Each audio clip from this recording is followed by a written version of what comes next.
In today's video, I'm going to teach you how to delete a section in Wix Editor. To get started, sign into your Wix account and choose the site you want to work on. Then click Edit Site to open the Wix Editor.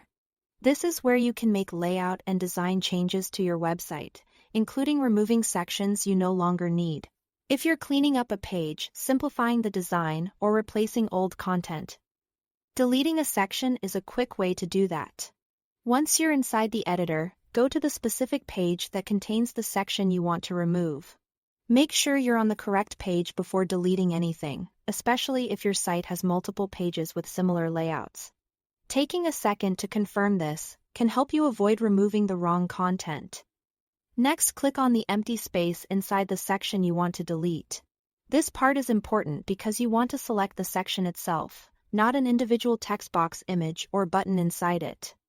When the section is selected properly, you'll see a blue or green border appear around the entire block, and a section label will show near the top right. That visual highlight confirms that you've selected the full section. After the section is selected, look for the More Actions icon in the section toolbar. It appears as 3 dots. Click that icon to open the available options. You can also right-click directly inside the section boundary to bring up the same menu, which can be a faster option for some users. From the drop-down menu, click Delete as an alternative. If the section is already selected, you can simply press the Delete key on your keyboard. Either method will remove the section from the page. If you delete something by mistake, it's a good idea to undo the action right away before continuing with other edits. Once the section has been removed, don't forget to save your changes. Click Save in the top right corner of the editor.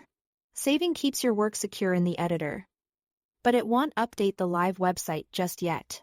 To make the change visible to your visitors, click Publish after saving. That final step pushes the updated version of your site live. And that's all to it. Thanks for watching.